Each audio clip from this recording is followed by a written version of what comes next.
Okay, everyone, thought I'd get a video out. We're going to cover the stock market technical analysis, looking for profitable trade ideas in this channel and on this video. So if you guys find that valuable, drop me a thumbs up. Let's get right into the charts. Okay, XLF, guys. Obviously, that's the banking sector. That's kind of the headline sector right now. I don't see much more of a downside move in these, only because, I think the move is over, at least the downside move. And I think these are likely going to try to hold up here. Let me show you what I got. I'm not interested in going long right now, but you can see this is a daily chart, big range of support right there. They held it again right there, and we're pretty much doing the exact same thing in this area. Really trying to hold this 3120 support zone. That was kind of former resistance. That's your pre-COVID highs. So there's your pre-COVID highs. You plunged, you held it again there, and you can see support, and they're really trying to hold it there. So we'll see. I don't have a huge read on it, but it is kind of holding this range of support as of right now. And on the daily chart, we do have some bullish divergence showing up right down there on the RSI. Nothing on the PPO yet on the daily chart, but starting to see some bullish divergence on the daily RSI. So I think the big downside move, the headline move, is over in the XLF. Doesn't mean that we're going to continue to rally in the other sectors or in the broad market in general. Okay, so we'll go ahead and flip on over. Let's look at tech. So tech has been kind of doing the opposite. As the financials have been selling off, people have been rushing into tech as a way to potentially avoid some of the sell-off. So tech rallied when financials sold off. I think maybe you might see some rotation, and this is the way I'm trading it. I think we see some rotation out of tech, maybe into the financials. I don't know about the financials, but maybe out of tech. Okay, and what I'm seeing on this one, daily chart, again, negative divergence on the daily. Okay, you can see here's the RSI, and here's your PPO. So you made kind of an equal high here as the former high, and yet less momentum. So that's negative divergence. And so again, there's not a whole lot going on today.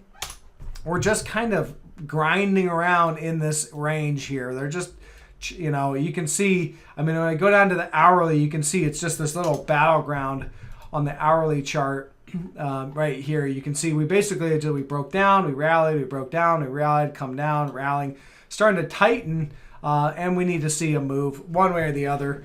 Obviously, it could the upside move, could be a new divergent high, putting in kind of a slightly new higher high while keeping the negative divergence. That's completely possible. If I see that, I'll still stick with my short trade because, again, the divergence tells me that divergent highs usually get faded. So otherwise, I would be looking for a move. Minimum target is right there, 304. It's about 304-ish, right in there. And I think probably a lot more downside than beyond that. But right now, we just got to let this thing do its thing. I still believe it's going to resolve to the downside. The divergences and everything tell me that that's the likely outcome. And your semiconductors, one of my favorite shorts, but you can see here, if I roll that trend line out right there, it's about 423.35. We hit that. That's kind of acting as support. You can see all the reactions there. So that needs to go. And if that goes, we should head down to this lower trend line right down here, which is likely going to come in around 470 or so, and then probably down to the 200, and down we go. That's kind of what I'm looking for. Again, when I look at some of these, the ones that are keeping the semis up, like NVIDIA, you can see today is really just more of the same from last week. On the daily chart, negative divergence remains. Okay, let me kind of clear this out, and I'll show you kind of what it looks like it's going to do. Here on the daily, see the PPO. Let me zoom in on the PPO. Look, it's starting to turn down. Looks like we're going to get that bearish crossover. You see that? That's going to help confirm the divergences. So just a little more downside in that momentum indicator. And we'll have confirmation on the divergences. Again, bearish rising wedge pattern. We've just been tightening and tightening in the last couple days. You can see just really tight price action. Today's really nothing different than just Friday. It's kind of just a repeat of the last part of last week. So Still looking for that breakdown and sell signal, kind of that big move down. Minimum target on that one I'd say is about 207, about 208. Maybe a little stop, bounce right somewhere right in here. It's right about in there at about 225. But I'd really be looking more for that 208 and before you get any kind of bounce really. All right. A couple other trades, MRK, Merck. So last week we hit this support. I thought we wouldn't get a bounce. We got a lot bigger bounce than I thought, but the support's right in here. You can see we hit it. This was previous resistance. We hit it once before at 102.75 and then rallied up to kind of the resistance area, negative divergence, and we came back down, hit it again on Friday and rallying up, bouncing off of that again. So that's support. Right now, we're just kind of in the middle of resistance and support, so there's really not a whole lot to do.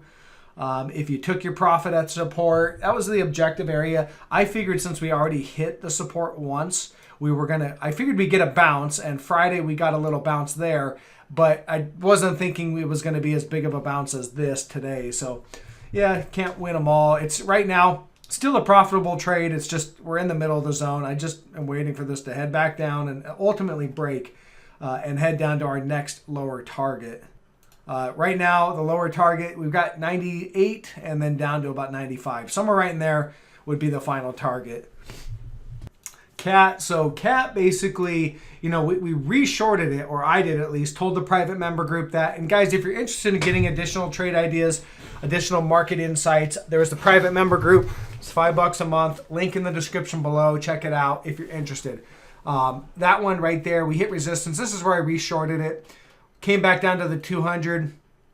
I closed out my trade this morning because we're just above the 200. Kind of saw the market kind of hanging up or holding up. I figured, all right, this is probably going to bounce. I was up. So, from there down to the 200, it's about a 5% gain.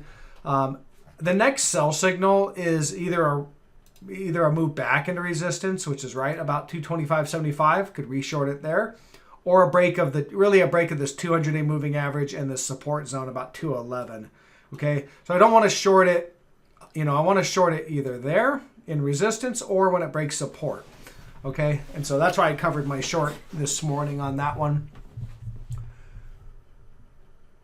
And SMAR, again, there's really no change from Friday. Bearish rising wedge, negative divergence, and we had a breakdown of the sell signal, been back testing. That's all it's been doing. And today we're just kind of right in that range. So that's it, guys. Not a lot of change in the market today. I'll keep the video relatively short, and we'll see how things start to shape up tomorrow. So again, if you're interested in learning this as a skill set, check out my course. Link in the description below. Private member group, link in the description below. Catch you guys on the next one. Bye.